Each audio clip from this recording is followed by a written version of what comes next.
क्रोध करने वाला खुद भी जलता है और दूसरों को भी जलाता है। पैबंद। बुद्ध अपने शिष्यों को दे रहे थे उपदेश, तभी एक व्यक्ति को बुद्ध की बातें अच्छी नहीं लगी। वह उठा और बुद्ध का अपमान कर दिया। बुरी बातों को बार बार याद करने से हमारी परेशानियां बढ़ती हैं, मन अशांत होता है। इसीलिए दुख देने वाली बातों को भूलकर आगे बढ़ना चाहिए। इस संबंध में गौतम बुद्ध का एक प्रसंग प्रचलित है। गौतम बुद्ध अलग अलग क्षेत्रों में भ्रमण करते और अपने शिष्यों को उपदेश देते थे। एक गांव में वे उपदेश दे रहे थे। बुद्ध ने कहा कि क्रोध ऐसी अग्नि है जिसमें क्रोध करने वाला खुद भी जलता है और दूसरों को भी जलाता है। बुद्ध के प्रवचन सुनने के लिए बड़ी संख्या में लोग वहां बैठे थे।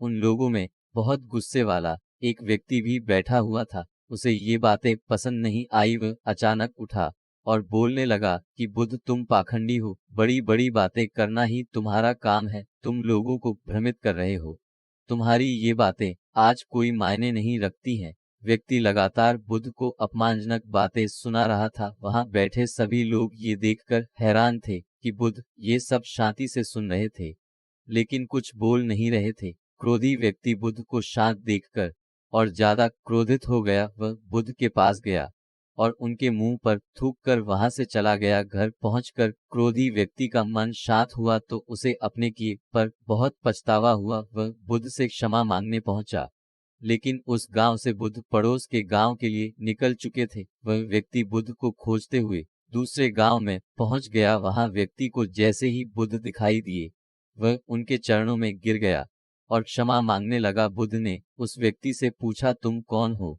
और क्षमा क्यों मांग रहे हो? उस व्यक्ति ने कहा, क्या आप भूल गए, मैंने कल आपके साथ बुरा व्यवहार किया था, आपका अपमान किया था। बुद्ध ने कहा, बीता हुआ कल मैं वहीं छोड़ आया हूँ और तुम अभी भी वहीं रुके हुए हो। तुम्हें गलती पर पछतावा है, तुमने पश्चाताप कर लिया, अब तुम निष्पाप हो गए हो। बुरी बातें याद करते रहने से हमारा आज बर्बाद हो जाता है। इस आदत की वजह से भविष्य भी बिगड़ सकता है।